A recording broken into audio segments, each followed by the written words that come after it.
Ma prochaine invitée a été numéro 2 de la Nouvelle Star en 2006. Elle a été finaliste de la Nouvelle Star en 2006 sur M6. 4 ans plus tard, elle est métamorphosée. Je ne sais pas combien de kilos elle a perdu. Elle qui va entrer sur le plateau.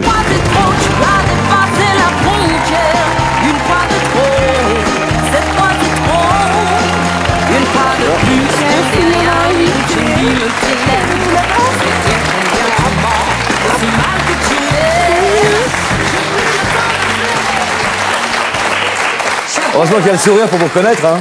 Le sourire n'a pas changé.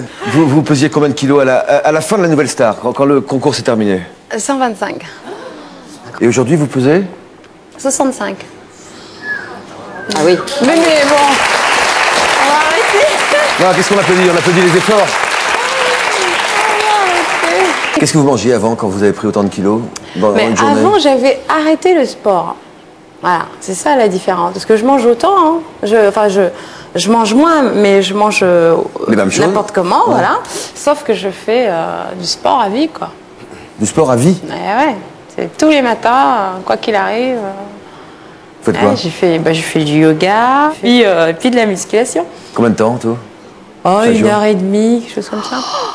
Tous les jours? Tous les matins, quoi qu'il arrive. Oh. Quelle discipline! Oh là là, C'est soit on se surveille à vie, soit on fait du sport à vie. Et comme moi, j'aime pas me surveiller comme ça. Vous faites du sport à vie? Voilà, et puis ça fait pas de mal au corps en plus.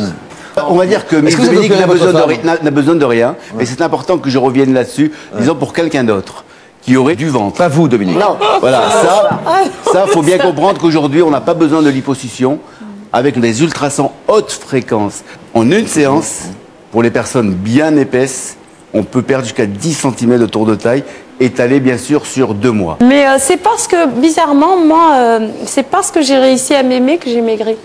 Contrairement à ce que font beaucoup de gens qui maigrissent parce qu'ils ne s'aiment pas, en fait. Moi, c'est l'inverse. Vous avez réussi à vous aimer, donc voilà. Vous avez réussi à maigrir? Voilà, j'avais des choses à me prouver, j'ai réussi à me prouver ce que j'avais à me prouver, et donc du coup, je me suis dit, maintenant, si je veux, hein, je peux maigrir.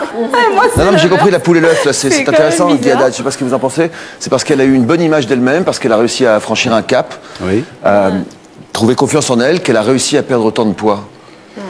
C'est clair. Et non l'inverse. Ouais, non, je suis en totale adéquation avec ce qu'elle dit, mais c'est clair que je suis sûr qu'elle doit partager en ce moment la France en deux. Il y a ceux qui doivent la préférer comme elle était avant, ceux qui la préfèrent comme elle est aujourd'hui. Je pense qu'un juste milieu, c'est-à-dire perdre du poids, peut-être, hein, je ne suis pas dans sa perception psychologique, peut-être perdre du poids, sans aller jusqu'à cette situation-là, levez-vous aurait été... Sans aller jusqu'au 36. Sans aller jusqu'au 36. Vous êtes descendez d'un cran, voilà, qu'on vous voit bien. Voilà, encore un peu, qu'on voit bien. J'ai perdu trop de poids. Vous trouvez qu'elle a trop massi ou qu'elle avait pris trop de poids? Je dis simplement qu'en ayant connu le personnage tel qu'il était et en voyant ce qu'on voit, on peut se positionner. Si on ne connaissait pas le personnage d'avant, il est clair qu'elle est magnifique.